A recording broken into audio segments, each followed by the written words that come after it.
उठ जा भाई, उठ जा भाई, 3 हो गया।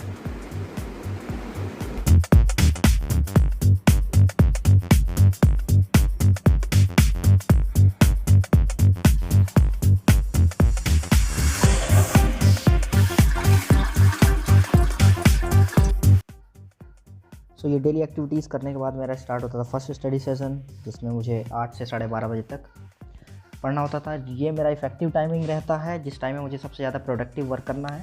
तो सबसे पहले मुझे देखना होता था कि मुझे आज कौन सा सब्जेक्ट पढ़ना है, वो बुक का कलेक्शन कर लेना और फिर सब्जेक्ट्स को पढ़ना स्टार्ट कर देना। यहाँ पर मैं बात करूँ तो मैं पढ़ने वाला हूँ स्ट्रेंथ ऑफ मटेरियल सोम। सो 8 से 12:30 की अगर मैं बात करूँ तो मैं कम बिना ब्रेक के बिल्कुल नहीं पढ़ता हूँ, ब्रेक लेकर पढ़ने में विश्वास रखता हूँ। तो पहले मैं पढ़ता हूँ 8 से 10।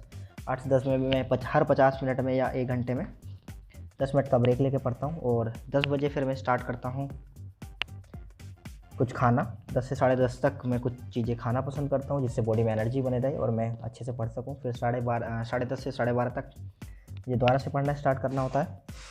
तो ये पूरा कंप्लीट स्टडी सेशन रहता है 8 बजे से 12:30 तक, जिसमें मुझे 10 से 10:30 तक का एक ब्रेक चाहिए होता है, जिसमें मुझे कुछ खाना होता है। और 8 से 10 पढ़ना, फिर 10:30 से 12:30 पढ़ना। ये पढ़ने के बाद, ये चीज़ें करने के बाद, जैसे अगर मैं बात करूँ पढ़ना किस तरीके से है, तो चीज़ों को हाईलाइट करते हुए पढ़ना है, चीज़ों को नोट डाउन करते हुए पढ़ना है। जो जो डाउट्स आ रहे हैं या फिर जो जो चीज़ें आपको लग रही हैं कि ये चीज़ें आपके माइंड में अलग से आ रही हैं, वो साइड बाय साइड आपको बुक्स पे ही नोट डाउन कर देना है, जैसे कि मैं नोट डाउन कर देता था। तो ये चीज़ें करने के बाद 8 से 12:30 का फर्स्ट स्टडी सेशन, जो कि मेरे लिए इंपॉर्टेंट रहता है। उसके बाद मैं करता हूँ लंच टाइम स्टार्ट होता है 12:30 से 1:30 बजे तक, और इस दौरान 12:30 से 1:30 तक मैं करता हूँ एक हेल्दी लंच।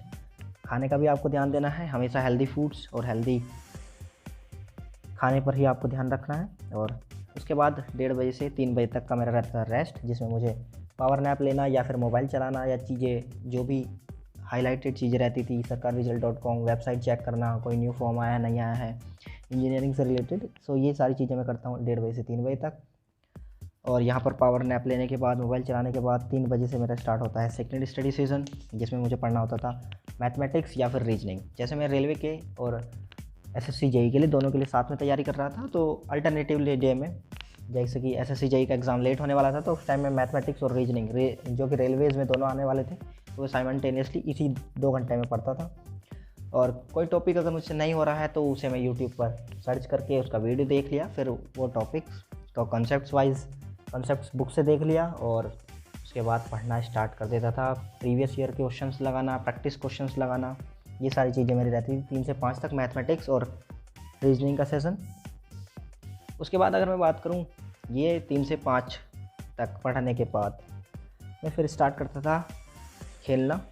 जैसे कि बोला जाता है कि एक स्वस्थ मस्तिष्क का निर्माण एक स्वस्थ शरीर में होता है, तो मैं खेलना ही पसंद करता हूँ। खेलना का टाइम होता था मेरा 5 बजे से 7 बजे तक, और ये 5 से 7 तक मैं कोई भी फिजिकल एक्टिविटीज़ करना, या फिर वॉलीबॉल खेल लिया, क्रिकेट खेलना, या फिर रनिंग करने जाना, ये 5 से 7 तक मेरा रहता था प्लेइंग टाइमिंग। उसके बाद फिर से मैं उसके बाद मैं स्टडी सेशन मेरा स्टार्ट होता था 8 से 10, लेकिन उससे पहले मैं करता था डिनर 7 से 8 बजे तक।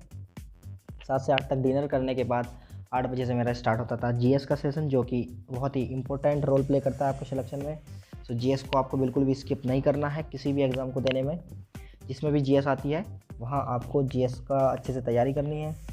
सो 8 से 10 की अगर मैं बात करूँ तो GS पढ़ने का मेरा एक अपना तरीका ये था कि सबसे पहले तो GS का जौन सा भी टॉपिक मुझे पढ़ना होता था, वो टॉपिक में यूट्यूब पे सर्च करके उस पर्टिकुलर टॉपिक की वीडियोस देखना, और उन वीडियो से जो भी की पॉइंट्स वहाँ पर बताए जा रहे हैं, उन की पॉइंट्स को नोट डाउन करना, या फिर उन्हीं पॉइंट्स को लूसेंट की बुक में या मनोहर पांडे वाली बुक में ओपन करके पॉइंट्स को हाईलाइट कर देना, उनकी पॉइंट्स को हाईलाइट कर देना। सो इस तरीके से मेरा रहता था GS का स्टडी सेशन, जिसमें यूट्यूब वीडियोस देखना, या फिर उसके बाद उसे 1 घंटा पढ़ना, 1 घंटे में वीडियो देखना, 1 घंटे फिर उसे पढ़ना, और अच्छे तरीके से टॉपिक को हाईलाइट करते हुए पढ़ना और की पॉइंट्स को नोट डाउन करते हुए पढ़ना। ये रहता था मेरा 8 से 10। उसके बाद 10 से 11 तक मैं थोड़ा मोबाइल चलाता था, और उसके बाद मैं सो जाता था। सो आई होप गाइज़ ये वीडियो आपके लिए हेल्पफुल रहेगी, और आप इस तरीके से अपना डेली रूटीन तैयार कर सकते हो अपने डेली एक्टिविटीज़ के बेसिस पे। एग्जैक्टली आपको इस तरीके से फॉलो नहीं करना है, हर किसी का अपना अलग अलग डेली रूटीन रहता है, डेली एक्टिविटीज़ रहती हैं, उस बेसिस पे आप अपना डेली रूटीन तैयार कर सकते हैं। आई होप ये वीडियो आपके लिए हेल्पफुल रहेगी। Keep studying, keep motivating your self. Thank you guys.